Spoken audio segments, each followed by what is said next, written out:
अस्सलामु अलैकुम वरहमतुल्लाहि वबरकातुहू। इन्नल हम्दुलिल्लाह नहमदुहु व नस्तईनुहु व नस्तगफिरुहु व नतूबु इलैहि व नऊज़ु बिल्लाहि मिन शुरूरि अनफुसिना मिन सय्यिआति आमालिना मय यहदिल्लाहु फला मुضिल्ल लहु व मय युضलिल फला हादिय लहु व नशहदु अल्ला इलाहा इल्लल्लाह व अशहदु अन्ना मुहम्मदन अब्दुहु व रसूलुहु अम्मा बाद। या अय्युहल्लज़ीना आमनू इत्तक़ुल्लाह हक़्क़ तुक़ातिह व ला तमूतुन्ना इल्ला व अंतुम मुस्लिमून। या अय्युहल्लज़ीना आमनू अतिउल्लाह व अतिउ रसूला इला तुब्तिलुम अअमालकुम। अल्लाहुम्मा सल्लि अला मुहम्मदिन व अला आलि मुहम्मद कमा सल्लैता अला इब्राहीम व अला आलि इब्राहीम इन्नका हमीदुम मजीद। अल्लाहुम्मा बारिक अला मुहम्मदिन व अला आलि मुहम्मद कमा बारकता अला इब्राहीम व अला आलि इब्राहीम इन्नका हमीदुम मजीद। அகில உலகத்தை படைத்து பரிபாலித்து கொண்டிருக்கக்கூடிய ஏகனாகிய எல்லாம் வல்ல அல்லாஹ் ரப்புல் ஆலமீனுக்கு அனைத்து புகழையும் சமர்ப்பித்தவனாக இந்த உரையினை ஆரம்பம் செய்கின்றேன்.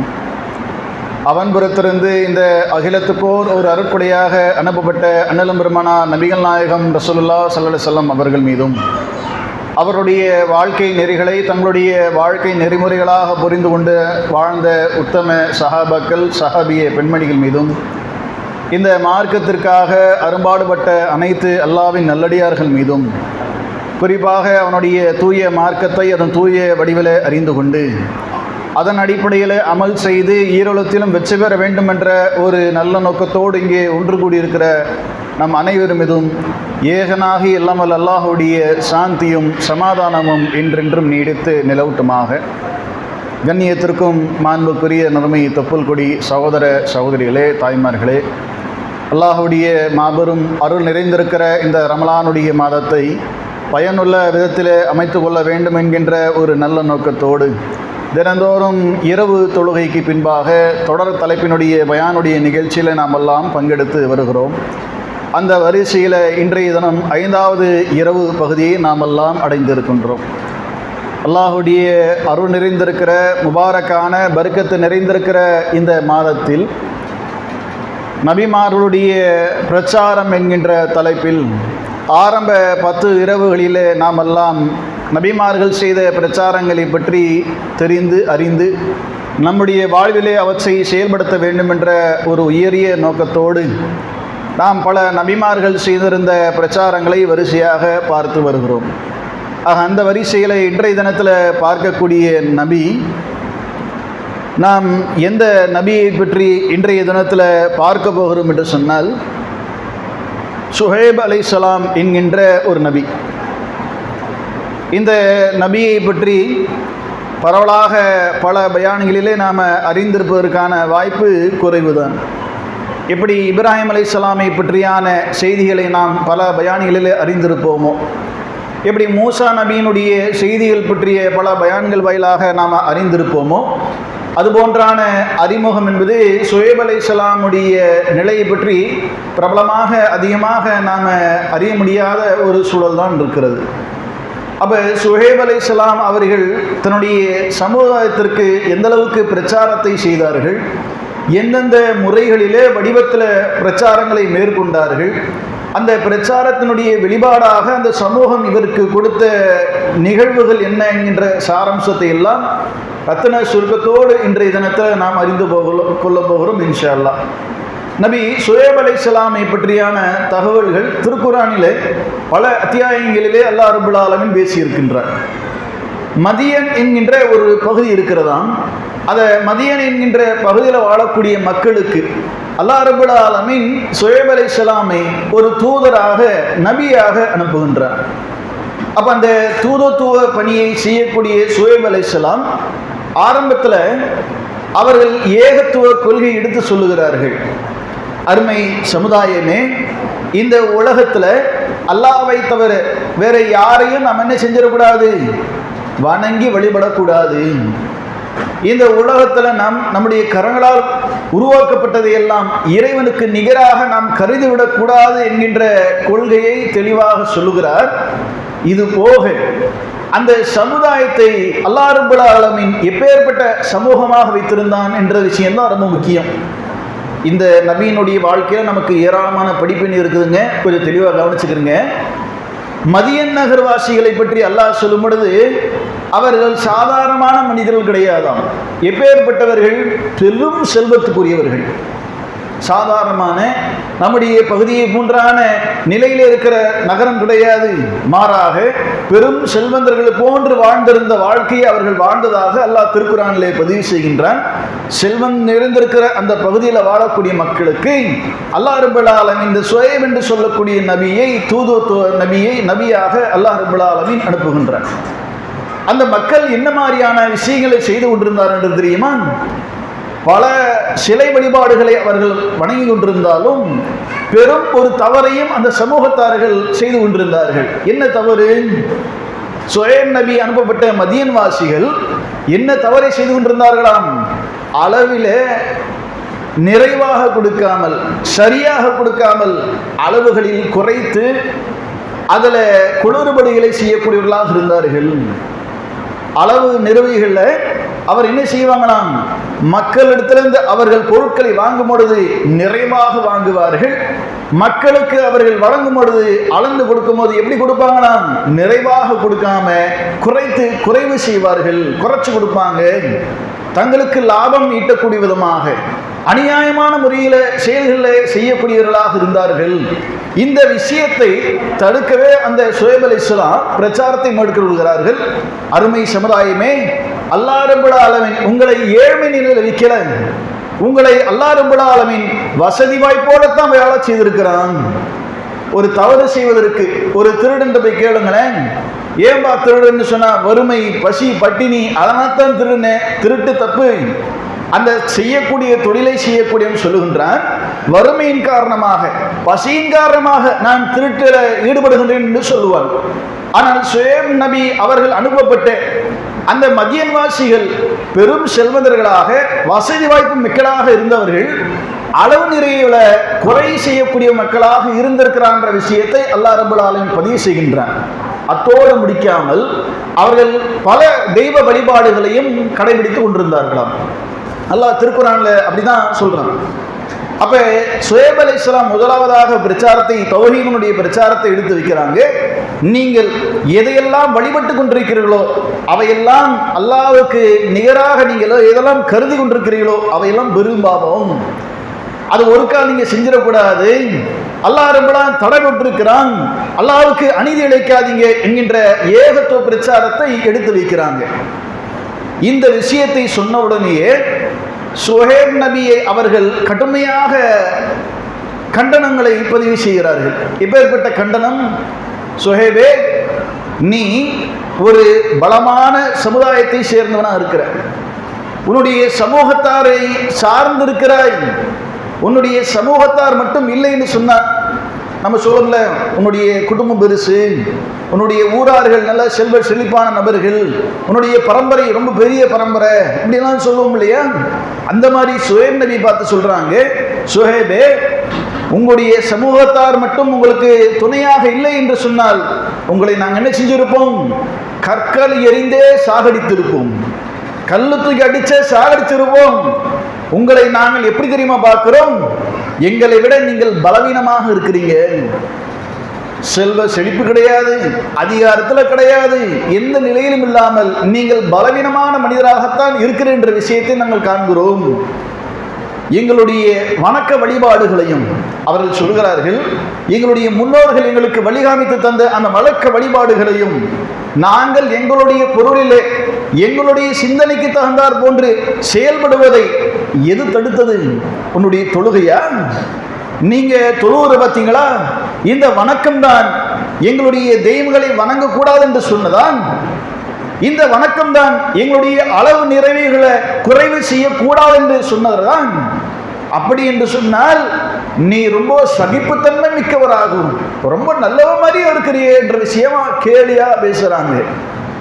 இப்ப நம்ம இடத்துல ஒரு சகோதரர் வருகிறார், நம்ம தவறை சுட்டி காமிக்கிறார். சுட்டி காட்டியவுடனே நம்ம என்ன செய்வோம்? ஆமா பாய், தவறுதான் பாய், அல்லாஹ்விட்ட மன்னிப்பு கேட்டுக்கிறோம், இனி அந்த தவறுல செய்யாம இருப்போம்ன்ற அந்த நிலைக்கு போகிறோமா? இல்லைன்னா ஆமா இவர் ரொம்ப நல்லவர், இவர் நம்மகிட்ட நேர்மையை சொல்ல வந்துட்டார் என்ற கதையா நாம அவரை சாடிய கிண்டல் பேசும் பார்த்தீங்களா? அந்த மாதிரியான வார்த்தையை சுஹைப் நபியை பார்த்து அவருடைய சமூகத்தார்கள் சொல்கிறார்கள், சுஹைபே, உங்களை நாங்கள் எங்களை விட பலமான மனிதராக பார்க்க முடியல, பலவீனமான மனுஷனாத்தான் இருக்கிறீங்க. உங்களுடைய சமூகத்தார் மட்டும் உங்களுக்கு துணை இல்லை என்று சொன்னால் உங்களை என்னைக்கோ நாங்கள் கற்களை எறிந்து சாகடித்திருப்போம். உங்களை நாங்கள் வெறுக்கிறோம், உங்களை ஏற்க மாட்டோம். எங்களுடைய முன்னோர்கள் வழிகாமித்த அந்த வழிபாடுகளை தடுக்க உங்களுடைய தொழுகை தான் தடுக்க சொல்லிச்சா? நாங்கள் அரபு நிலைமைகளை வழங்கி கொண்டிருக்கிறோமே, இவை குறைவுள்ளவா தான் இருக்கிறது, இதை நிறைவாக கொடுக்க வேண்டும் என்று சொல்லி உங்களுடைய தொழுகை தான் ஏவ சொல்லிச்சா? நீ ரொம்ப நல்லவனாகவும் சகிப்புத்தன்மை மிக்கவராகவும் ரொம்ப பொறுமையாளியாக இருக்கிறே போல தெரியுத என்ற கதையா அவர்கள் கிண்டலாக பேசியதாக அல்லாஹ் ரப்பல் ஆலமீன் பதிவு செய்கின்றார். மீண்டும் சுஹைப் நபி அவர்கள் பிரச்சாரம் செய்கிறார்கள். என்ன பிரச்சாரம்? அருமை சமுதாயமே, நீங்கள் இந்த காரியத்தை விட்டு விலகவில்லை என்று சொன்னால் அல்லாஹ்வுடைய சாபம் இந்த உலகத்திலே உங்கள் மத்தியில் நிகழும். எந்த இறைவன் நீங்கள் என்னை கேடு பேசுகிறீர்களோ, என்னை பலவீனமான மனிதராக பார்க்கிறீங்க, பொருளாதாரத்தில் பின்தங்கியவனா பார்க்கிறீங்க, அல்லாஹ் நாடி இருந்து நீங்கள் சொல்வதை போன்று அல்லாஹ் நாடி இருந்து அழகிய செல்வத்தை அல்லாஹ் எனக்கு கொடுத்திருந்தால் அப்ப நீங்க என்ன செய்வீங்க? உங்களை விட டாப்பா அல்லாஹ் என்னை வச்சிருந்தா அப்ப நீங்க என்ன செய்திருப்பீர்கள்? இன்னைக்கு என்னுடைய நிலையிலிருந்து உங்களுக்கு கொள்கை எடுத்து சொல்லக்கூடிய ஒரு பாக்கியத்தை அல்லாஹ் ரப்பல் ஆலமீன் எனக்கு வழங்கியிருக்கிறான். இவைதான் எனக்கு கொடுக்கப்பட்டிருக்கிற மிகப்பெரிய ஒரு பொக்கிஷம் என்று சுஹைப் அலைஹிஸ்ஸலாம் தன்னுடைய சமூகத்தினதிலே சொல்லிவிட்டு சொல்கிறார். அருமை சமுதாயமே, நீங்கள் செய்யக்கூடிய இந்த பாவத்திட்டு விலகி அல்லாஹ்விட்ட தௌபா செய்யுங்க. அல்லாஹ் இடத்துல தௌபா செய்யுங்க. செய்து அல்லாஹ் இடத்துல நீங்கள் திரும்புங்கள். நிச்சயம் அல்லாஹ் மன்னிக்க கூடியவனாக மக்ஃபிரத்தை வழங்கக்கூடியவனாக இருக்கிறான்ற விஷயத்தை சுஹைப் நபி அவங்க சொல்றாங்க. சொன்ன உடனே என்ன ரியாக்ஷன்? சுஹைப் நபியை பார்த்து சொல்றாங்க, சுஹைபே, நீ சொல்றது எங்களுக்கு ஒண்ணுமே புரிய மாட்டேங்குது, நீ சொல்றது எங்களுக்கு ஒண்ணு விளங்க மாட்டேங்குது. உங்களை நாங்க பெருசாக மதிக்கல, ஒரு பொருட்டாக மதிக்கல, நாங்கள் உங்களை வெறுக்கிறோம். நீ சொல்ற கொள்கையை விட்டு நீ வெளியே வரவில்லை என்று சொன்னால், நீ சொல்ற கொள்கையை விட்டு நீ வெளியே வரவில்லை என்று சொன்னால் இந்த ஊரை விட்டு விளக்கிடுவோம். நீ இங்கே வாழ்வதற்கு வீடு கிடையாது, உடுத்துவதற்கு ஆடை கிடையாது, உண்பதற்கு உணவு கிடையாது, பருகுவதற்கு நீர் கிடையாது, இந்த உலகத்தில் உறவாடுவதற்கு எந்த ஒரு உறவினரும் இருக்க மாட்டார்கள், நீங்கள் தனிமரமாக தவிக்கப்படுவீர்கள், ஊரை விட்டு விலக்க விட்டுவோம் என்ற விஷயத்தை அவர்கள் எச்சரிக்கிறாங்க. சுஹைப் நபி அவர்கள் சொல்கிறார்கள், நீங்கள் ஏற்றிருக்கிற கொள்கை எனக்கு பிடிக்கவில்லை என்று சொன்னாலும் அதை நான் புறக்கணிப்பு செய்தாலும் என்னை ஊரை விட்டு விலக்கி வைப்பீர்களா? நான் சொல்லக்கூடிய கொள்கை இந்த உலகத்தை யார் படைத்தானோ அவனை மாத்திரம் நான் வணங்க வேண்டும் என்று சொல்கின்றேன். உங்களுடைய கொள்கையோ கண்கண்டதையெல்லாம் கடவுள் என்ற கொள்கையில நீங்க இருக்கிறீங்க. அவை தவறு என்று உங்களுக்கே தெளிவாக விளங்குகிறது. இருந்தும் அதே பழைய கொள்கைக்கு திரும்புமாறு சொல்கிறீர்களே, ஒரு காலம் அந்த காரியத்தை செய்ய மாட்டேன். நீ ஊரை விட்டு விளக்கினாலும் சரி, என்னை கல்லெடுத்து கொன்றினாலும் சரி, இந்த சமுதாயத்திற்காக நான் எந்த சமூகத்தில் பிறந்திருக்கிறேனோ அந்த சமுதாயத்துடைய மக்களை பார்த்து என்னை உயிரோடு விட்டு வைத்திருக்கிறோம் என்று சொல்கிறீர்களே, இந்த சமூகத்தை விட அல்லாஹ் ரப்பல் ஆலமீன் சிறியவனாக போய்விட்டானா? அல்லாஹ் உங்களுடைய முதுகுக்கு பின்பாக நீங்கள் தள்ளிவிட்டீர்கள். என்னை காப்பது அல்லாஹ்வுடைய வேலை, அல்லாஹ் எனக்கு துணையாக இருக்கிறான். இந்த சமூகத்திற்காக நீங்க ஒன்றும் என்னைய விட்டு வைக்காதீங்க, உங்களுடைய வேலையை நீங்கள் செய்யுங்கள். எதை நான் உங்களுக்கு எச்சரிக்கைத்தேனோ, இந்த உலகத்திலே இறைவனுடைய சாபம் வரும் என்று சொன்னேனோ அது நிச்சயம் நிகழும். நீங்களும் எதிர்பாருங்கள், நானும் எதிர்பார்க்கிறேன். சுஹைப் நபி சொல்றாங்க, தெளிவான போட்டு உடைக்கிறாங்க. நீங்கள் இணை கற்பித்துக் கொண்டிருக்கிறீர்கள், அதை செய்யக்கூடாது. அளவு நிறைவுகளிலே குறை செய்கிறீர்கள். மக்களத்தில் வாங்கும் பொழுது நிறைவா வாங்குறீங்க, கொடுக்கும் போது அதில் குறைச்சு கொடுக்குறீங்க, அநீதி செய்கிறீர்கள், அது செய்யக்கூடாது. அல்லாஹ் ரப்பல் ஆலமீன் உங்களை ஏழ்மை நிலையில வைக்கல, வசதி வாய்ப்போட தான் வைத்திருக்கிறான். நீங்கள் குறைவான எண்ணிக்கை கொண்ட மக்களாக இருந்தீர்கள். அல்லாஹ் ரப்பல் ஆலமீன் உங்களுக்கு பல மக்களை வழங்கியிருக்கிறான். பொருட்செல்வம் இருக்கிறது, மக்கள் செல்வம் இருக்கிறது. இவ்வளவு இருந்தும் நீங்கள் தவறுகளை செய்து கொண்டிருக்கிறீர்கள்.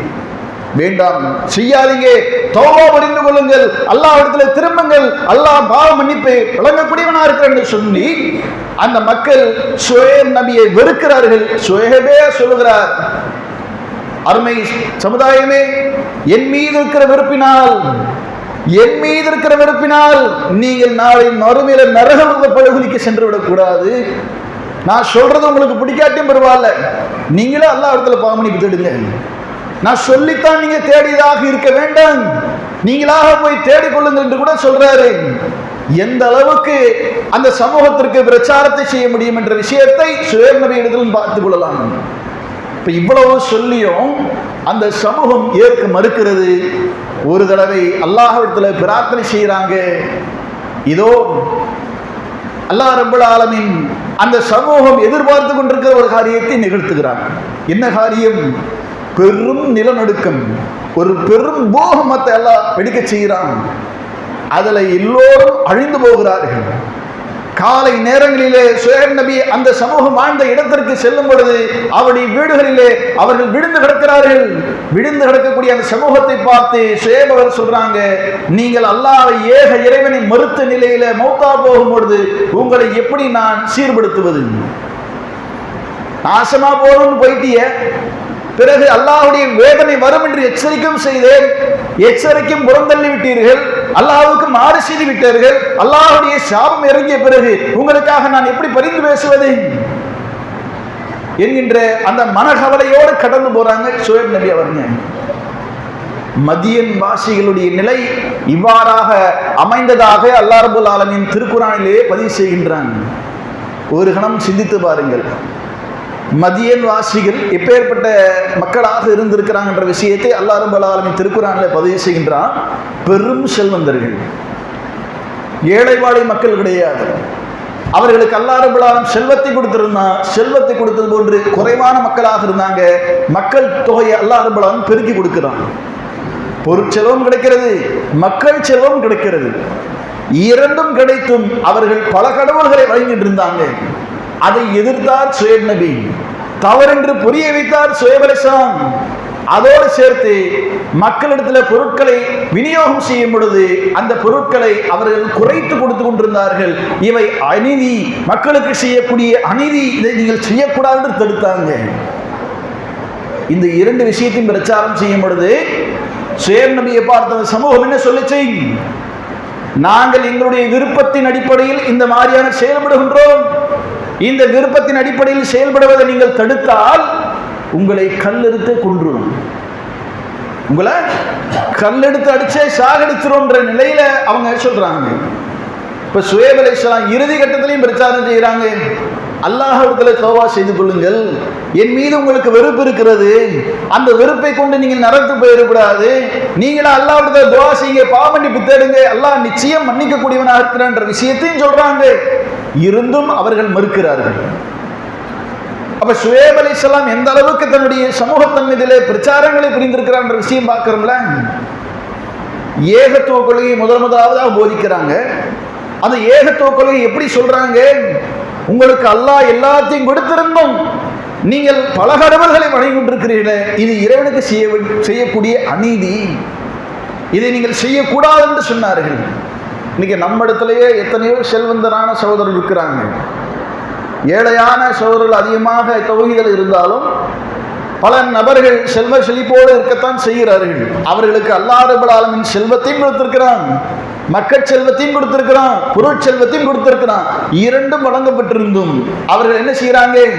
தட்டு, தகடு, ஜெண்டா, கொடி மரங்கள், கவர்கள் அல்லது சுந்தகின்ற அந்த பலவிதமான நிலைகளில் செயல்படக்கூடிய மக்களாக இருக்கிறாங்க. அவர்கள் மத்தியிலே நம்ம தாவா செய்யணும். அல்லாஹ் தான் இந்த உங்களுக்கு செல்வத்தை கொடுத்தது, அல்லாஹ் தான் இந்த பொருட்செல்வத்தையும் கொடுத்தது, ஏனைய பிற மக்களை விட அல்லாஹ் ரப்பல் உங்களை உயர்ந்த நிலையை வைத்திருக்கிறான். காரணம், அல்லாஹ்வுக்கு நீங்கள் நன்றி புரிய வேண்டும், நன்றி செலுத்த என்பதற்காகத்தானே தவிர நீங்கள் அல்லாஹ்வுக்கு இணை கற்பிப்பதற்காக கிடையாது என்கின்ற பிரச்சாரத்தை முன்னெடுத்து வைக்கணும். இரண்டாவது என்ன, ஒரு காலத்தில் முஸ்லிம்கள் மத்தியில் ஒரு நற்பெயர் இருந்தது. என்ன விதமான நற்பேரு? பாய் கடையில் போனால் அவங்க சரியான பொருளை கொடுப்பாங்க, காசுக்கு தகுந்த மாதிரி சரியான பொருள் கொடுப்பான், ஏமாற்ற மாட்டான், அளவு நிறைவில் குறைவு செய்ய மாட்டான் என்கின்ற ஒரு பேச்சு இருந்துச்சு.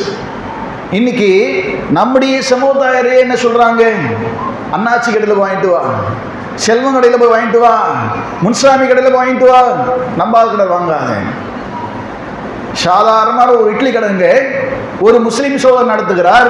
அந்த முஸ்லீம் சோதர் நடத்தக்கூடிய இட்லி கடையில் போய் இட்லி வாங்காதுன்ற ஒரு பேச்சு இருக்கிறது. காரணம் என்ன? அவன் புளிச்ச மாட்டு போடுவான், அழுகுன போன தேங்காயை போட்டு சாம்பார் வைப்பான், அவன் செத்து போன கோழி எல்லாம் விலைக்கு குறைவா வாங்கிட்டு வந்து பிரியாணி சமைக்கிறான். யாரு சொல்றா? ஒரு முஸ்லீம் குடும்பம் இன்னொரு முஸ்லீம் குடும்பத்துல செய்யக்கூடிய உணவு ஹோட்டல்ல வாங்கிட்டு வந்து சாப்பிடான்ற அளவுக்கு நம்ம இடத்துல பேச்சு அடி வாங்குது. சுஹைப் நபியுடைய சமுதாயம் செய்த தவறை நாம் இன்னைக்கு செய்து கொண்டிருக்கிறோம். நம்முடைய சமூகம் இன்னைக்கு செய்து கொண்டிருக்கிறது. எத்தனையோ நபர்கள் பொருட்களை விநியோகம் செய்யும் பொழுது சரியில்லாத ஒரு பொருளை சரியாக இருப்பது போன்றான நிலை, அல்லது முழுமையான ஒரு பொருளை கொடுக்காமல் அவற்றில் ஏதேனும் குறை செய்து அந்த பொருளை கொடுத்து அதன் மூலியமாக லாபத்தை ஈட்டலாமா என்ற அந்த மாதிரியான சிந்தனை கொண்டு இன்னைக்கு அநியாயமான முறையில் வணிகங்களை செய்து கொண்டிருக்கிற மக்களாக நாம் இருக்கிறோம். தனக்கு லாபம் ஏற்பட வேண்டும் என்று சொல்லி பொருள் மீது லாபம் பெற்றது போன்று பொருளை குறைத்தும் லாபத்தை ஈட்டக்கூடிய மக்களாக நம்முடைய மக்கள் இருக்கிறாங்க. இப்ப எண்ணி பாருங்க, சுஹைப் நபியுடைய சமுதாய மதியன்வாசிகள் செய்தது போன்றான செயல்பாடு நம்முடைய சமூகத்தார் மத்தியில் இருக்கிறது. இதை தடுப்பது யார்? நாம் தானே. ஏகத்துவ கொள்கை ஏற்றிருக்கிற நாம தானே நம்முடைய சமூக மத்தியில சொல்ல வேண்டும், அல்லாஹ் ரப்பல் ஆலமீன் கொடுத்திருக்கிற அருள் இந்த கடை, இந்த அருளை வைத்துக் கொண்டு நீங்கள் அல்லாஹ்வுடைய பர்க்கத்தோடு அல்லாஹ் ரப்பல் ஆலமீன் பார்த்து கொண்டிருக்கிற அந்த அச்சத்தோடு நீங்கள் உங்களுடைய பொருட்களை நீங்கள் வணிகம் செய்தால் அல்லாஹ்வுடைய பர்க்கத்து நிச்சயம் கிடைக்கும். நீங்கள் உங்களுக்கு ஒரு 10 ரூபாய் 20 ரூபாய் லாபம் வர வேண்டும் என்பதற்காக அநியாயம் செய்தீர் என்று சொன்னால், மக்களுக்கு கொடுக்கக்கூடிய பொருளிலே குறைத்து கொடுத்தீர் என்று சொன்னால், நாளை மறுமையின் முன்பாக இந்த உலகத்திலேயே உங்களுக்கு அழிவு ஏற்படும் என்ற விஷயத்தை எச்சரிக்கக்கூடிய பணியில நாம் இருக்கிறோம். இந்த தாவாவை முன்னெடுக்காத காரணத்தினால்தான், இந்த சத்திய மார்க்கத்தை முன்னெடுக்காத காரணத்தினால்தான் இன்னைக்கு பல முஸ்லிம்களுடைய நிலையை பார்க்கிறோம். சுயநலத்தோடு செயல்பட்டு கொண்டிருக்கிறார்கள். தான் விநியோகிக்கக்கூடிய உணவு ஒரு மாற்று கொள்கை இருக்கக்கூடிய ஒரு சகோதரர் எண்ணுகிறார். முஸ்லீம் அல்லாத ஒரு சகோதரர் அவர் கடையை போட்டிருக்கிறாரு. அவருடைய கடையில பேர் பலகையில் எழுதியிருக்கிறார், ஹலால் செய்யப்பட்ட இடம் இது. அவங்களுக்கு புரியுது, பாயெல்லாம் வந்தோம்னா ஹலாலாக்கப்பட்ட உணவை தான் சாப்பிடுவாங்க. நம்முடைய முஸ்லீம் சகோதரர்கள் இந்த பக்ரீத் வருது பார்த்தீங்களா, ஒரு ஹஜ்ஜு பெருநாள், தியாக திருநாளை கொண்டாடுவோம் என்று சொல்லி ஆடுகளையும் மாடுகளையும் ஒட்டகங்களையும் குர்பானி கொடுப்பாங்க. நாமெல்லாம் கவனிக்க வேண்டிய முக்கியமான விஷயம் என்ன தெரியுமா? ஆரம்பத்தில் ஒரு மாடு அறுக்கும் போது நம்ம சகோதரரை போய் அறுப்பாங்க, பிஸ்மில்லாஹி வல்லாஹு அக்பர் போட்டாரு. அடுத்து என்ன செய்யறது? அவன்டி கொடுத்துறது, நீயே அறுத்து நீயே வெட்டி தள்ளு. அவங்க பேசிக்கிட்டே இருப்பாங்க, இந்த பக்கம் பிடி அந்த பக்கம் பிடி, வாழை ஒருத்த பிடிச்சி போட்டு தள்ளு. அவன் பிஸ்மில்லா சொன்னானா இல்லைன்னு கூட தெரியாது. பிஸ்மில்லா சொல்லாமல் அறுக்கப்பட்ட உணவு நமக்கு ஹலாலாங்க. எண்ணி பாருங்க, நிறைய சகோதரர்கள் விருந்துக்கு, திருமண விருந்தாக இருந்தாலும் சரி, அல்லது தன்னுடைய வீட்டில் ஏற்படக்கூடிய ஒரு விசேஷ விருந்தாக இருந்தாலும் சரி, கறி எவ்வளவு ரூபாய்? 750 ரூபா ஆட்டுக்கறி. கல்யாணம் வச்சிருக்கிறேன், ஊரில் விசேஷம் வச்சிருக்கிறேன், இந்த விசேஷத்துக்கு ஒரு 50 கிலோ தேவைப்படுது, நீங்க விலையை கொஞ்சம் குறைச்சு சொல்லுங்கன்னு சொல்லி விலையை குறைக்கக்கூடிய நாம அவ பிஸ்மில்லா சொல்லித்தான் இருக்கிறானா பார்த்துருக்கிறோமா? வியாபாரம் பேசிக்கிட்டே கழுத்தறுத்து கோழிகளை அறுத்து போடக்கூடிய மக்களாக நம்முடைய சமூகத்தாரில் இருக்கிறாங்க. கடைகளை பாருங்க, ஒரே நேரத்தில் 5-6 கோழி வெட்டிக்கிட்டே இருப்பான். முதல் கோழிக்கு பிஸ்மில்லா சொல்லியிருப்பான், 2வது 3வது தள்ளிட்டு போயிட்டே இருக்கிறது. இப்போ முதல் கோழி ஹலால், பின்னாடி வந்த கோழிகள் என்ன ஆகிறது? எண்ணி பாருங்கள் மக்களே, அல்லாஹ்வுடைய பெயர் சொல்லப்படாமல் அறுக்கப்பட்டிருக்கிற உணவு நமக்கு தடை செய்யப்பட்டிருக்கிறது. ஆனால் இந்த சமூகம் விழிப்புணர்வு இல்லாமல் அலட்சியமாக அந்த நேரத்தில் என்ன செய்ய வேண்டும் அதை செய்யாமல் அநியாயமான முறையில் செயல்பட்டு கொண்டிருக்கிறாங்க. இதையெல்லாம் எடுத்து சொல்லக்கூடிய இடத்துல அல்லாஹ் நம்மளை வச்சிருக்கிறாங்க. நம்முடைய சமுதாயத்து மக்களுக்கு இருக்கிற ஒரு குறை, இதை சொல்வதிலே நாம் எதுக்கு அச்சப்பட வேண்டும்? எதற்கு சோர்வடைய வேண்டும்? ஷுஐப் நபி அவர்கள் தன்னுடைய சமூகத்திற்கு எடுத்து சொன்னார்கள், அந்த சமூகம் புறக்கணித்தது. அவர்களுக்கு அல்லாஹ் ரப்பல் ஆலமீன் நாளை மறுமையில நிச்சயம் தண்டனை கொடுப்பான். அதற்கு முன்பாகவே ஷுஐப் அலைஹிஸ்ஸலாம் எச்சரிக்கை செய்தார்கள், இந்த உலகத்திலே அல்லாஹ்வுடைய வேதனை வரும் என்று சொல்லி. அதே போன்றான வேதனை வந்தது இந்த உலகத்தில். பெரும் நிலநடுக்கம். அவர்கள் செல்வத்தின் மூலமாக பெரும் கோட்டை கொத்தளங்களை கட்டி வைத்திருந்திருக்கலாம். யோசிச்சு பாருங்க, சாதாரண ஒரு ஏழையாக இருக்கக்கூடிய ஒரு சொந்த வீட்டை இந்த உலகத்தில் அமைத்துக் கொள்ள வேண்டும் என்று சொல்லி பல லட்சங்களை செலவு செய்து வீடுகள் கட்டுறோமே, அந்த வீடுல ஒரு சின்னதா ஒரு விரிசல் தான் நமக்கு மனசு பொறுக்கலையே. பெரும் செல்வத்திற்குரியவர்களாக அந்த மத்தியவாசிகள் இருந்திருக்கிறாங்க. அவன் எவ்வளவு பெரிய வீட்டை வச்சு கட்டி வச்சு வாழ்ந்திருப்பான், எவ்வளவு சொத்தை சேகரிச்சிருப்பான். ஒரே ஒரு இரவு பெரும் நிலநடுக்கம், அடித்து போனார்கள் மண்ணோடு மண்ணாக. அல்லாஹ்வுடைய சாபம் இந்த உலகத்தில் இறங்கிச்சு. அல்லாஹ்வுடைய கட்டளைக்கு அவர்கள் இணங்க மறுத்த காரணத்தினால், நபியினுடைய பிரச்சாரத்தை அவர்கள் பொய்ப்பித்த காரணத்தினால், நபியையே கொலை செய்வேன் என்ற எச்சரிக்கை காரணத்தினால் அல்லாஹ் ரப்பல் ஆலமீனுடைய கோபத்திற்கு அவர்கள் ஆளாகினார்கள். இன்னைக்கு நமக்கும் அல்லாஹ் ரப்பல் ஆலமீன் அந்த சமூகத்தின் மூலமாக ஒரு பாடத்தை, ஒரு படிப்பினையை கொடுக்கிறான். அளவு நிர்வகில சரியாக இருக்கணும். அல்லாஹ்வை தவிர வேறு யாரையும் வணங்க கூடாது. இந்த உலகத்தை யார் படைத்தானோ, பரிபாலித்தானோ, நன்மை தீமை லாபம் நட்டம் சுகம் துக்கம் அனைத்தையும் வழங்கியிருக்கிறானோ, ஏகத்துவவாதியாக இருக்கக்கூடிய நாம் பிற மக்கள் மீதிலே ஏகத்துவத்தை எடுத்து சொல்லி இந்த உலகத்தில் அல்லாஹ்வை தவிர, ஏக இறைவனை தவிர வேற யாரையும் வணங்க கூடாது என்ற பிரச்சாரத்தை முன்னெடுக்க வேண்டும். இரண்டாவது, நம்முடைய சமூகத்தார்கள் செய்யக்கூடிய இந்த சிறு சிறு தவறுகளை எல்லாம் சீர்படுத்துவதில் நாம் முன்னோடியாக இருந்து அவர் மத்தியில் விழிப்புணர்வு செய்ய வேண்டும். கொரோனா வரக்கூடிய நேரத்தில் நாமெல்லாம் கொரோனா எவ்வாறு பரவுகிறது என்கின்ற விஷயத்தை விழிப்புணர்வு எல்லா வருஷம் செஞ்சான். தொடாத, தும்பாத, எச்சில் துப்பாத, இவையெல்லாம் செய்தால்தான் கொரோனா பரவுகிறது. அந்த கொரோனா என்ற கொடிய நோயிலிருந்து நம்ம தற்காத்துக் கொள்ள வேண்டும் என்று விழிப்புணர்வுகளில் ஈடுபட்டு நாம் நாளை மறுமையில நீ நரகத்தில் போயிடக்கூடாது, அல்லாஹ்வுக்கு இணை கற்பித்து விடக்கூடாது, அல்லாஹ்வுடைய சட்டத்தை நீ புறந்தள்ளி விடக்கூடாது என்ற எச்சரிக்கை விழிப்புணர்வை நம்ம செய்திருக்கிறோமா? ஷுஐப் அலைஹிஸ்ஸலாம் செய்தார்களே, எப்பேற்பட்ட தியாகம்! ஒரு நபியே கொல்ல முயற்சிக்கிறாங்க, பலவீனமா பார்க்கிறாங்க, கேலி பேசுறாங்க, அவர்களை புறக்கணிப்பு செய்யறாங்க, ஊரை விட்டு விலக்கி வைக்கிறாங்க. எல்லாத்தையும் சகித்துக் கொள்கிறார் ஷுஐப் அலைஹிஸ்ஸலாம். நம்மள ஒருத்தன் இன்னைக்கு கேலி பேசிட்டான்னா, இவன்கிட்ட பேசவே கூடாது, இவன்கிட்ட பேச்சு கொடுத்தா நமக்கு ஆகாது, இவன்கிட்ட பேச்சு கொடுத்தா ஒரு பைசாக்கு பிரயோஜனம் இல்லைன்னு சொல்லி அவனை வெறுத்து விலகி போறோமே, ஷுஐப் அலைஹிஸ்ஸலாம் அந்த மாதிரி போகல. நமக்கு ஆகாதவன் நம்மளை பட்டு அடிச்சிருவான்னு சொல்லி ஷுஐப் அலைஹிஸ்ஸலாம் கவலை கொள்ளவில்லை. என்னுடைய கூலி அல்லாஹ்விடத்தில் இருக்கிறது. இவர்கள் என்னை பைத்தியம் என்று சொல்லலாம், பலவீனம் என்று சொல்லலாம், கேலி பேசலாம், புறம் பேசலாம். சத்தியத்தை எடுத்து சொல்வதனுடைய பணி, அந்த பணி செய்வதனால் நாளை மறுமையில நன்மை செய்தவனாக ஃபிர்தௌஸ் என்னும் சுவன பூஞ்சோலையில என்னுடைய குடும்பத்தாரோடு நான் ஒன்றிணைந்திருப்பேன். என்னுடைய இலக்கு இந்த உலகத்துல மக்கள் மத்தியில் நற்பெயர் பெறுவது கிடையாது. நாளை மறுமையில அல்லாஹ்விடத்தில் சுவனத்தை பெறுவதுதான் என்னுடைய இலக்காக இருக்கு என்று நாம் செயல்பட்டோம் என்று சொன்னால், நிச்சயம் ஏகத்துவவாதியாக நாம் எப்படி இருக்கிறோமோ அதே நிலையில நாம் மரணிப்போம். நம்முடைய குடும்பத்தாரும் ஏகத்துவவாதிகளாக மூத்தா போவாங்க. நம்முடைய சமூகத்தாரத்தையும் அவ்வாறே மாற்றுவதற்கு சிறந்த ஒரு வழிவகையாக அமையும் என்ற விஷயத்தை நாம் புரிந்து கொள்ள வேண்டும். எதை சொன்னோமோ எதை கேட்டோமோ அதன் அடிப்படையில் அமல் செய்யக்கூடிய பாக்கியத்தை வழங்க வேண்டும் என்று சொல்லி இறைவனிடத்தில் துஆ செய்தவனாக என்னுடைய உரையை நிறைவு செய்கிறேன். வாஹ்ரதா அல்ஹம்துலில்லாஹி ரப்பில் ஆலமீன். அஸ்ஸலாமு அலைக்கும் வரஹ்மத்துல்லாஹி வபரகாத்துஹு. சரிங்க, தினந்தோறும் இந்த பயானுடைய நிகழ்ச்சிகளில் நிகழ்ச்சி முடிந்தவுடனே கேள்வி கேட்கக்கூடிய ஒரு நிலை இருக்கிறது. அதாவது நாம் செய்த பயான் மூலியமாகவே ஆண்களுக்கு ஒரு கேள்வியாகவும் பெண்களுக்கு ஒரு கேள்வியாகவும் கேட்பது வழக்கம். யார் சரியாக பதில் சொல்கிறாங்களோ அவங்களுக்கு ஒற்றைப்படை இரவுகளிலே அவர்களுக்கு பரிசுகள் வழங்கப்படும் இன்ஷா அல்லாஹ். சரி, நேற்றைய தினத்தில் நாம் நபி மூசா அலைஹிஸ்ஸலாம் அவர்களுடைய பிரச்சார முறையை பற்றி அறிந்து கொண்டோம். நபி மூசா அலைஹிஸ்ஸலாம் ஃபிரௌனிடத்தில் போய் பிரச்சாரம் செய்வது நமக்கெல்லாம் தெரியும். அல்லாஹ் அப்படித்தான் அனுப்புகிறான். அப்போ மூசா அலைஹிஸ்ஸலாம் அவர்கள் பிரச்சாரத்திற்கு போகிறதுக்கு முன்பாக அல்லாஹ்விடத்தில் ஒரு கோரிக்கை வைக்கிறாங்க. அந்த கோரிக்கை என்ன? ஆண்கள் யாருக்கு தெரியும்? அவங்க கை தூக்குங்க. மூசா அலைஹிஸ்ஸலாம்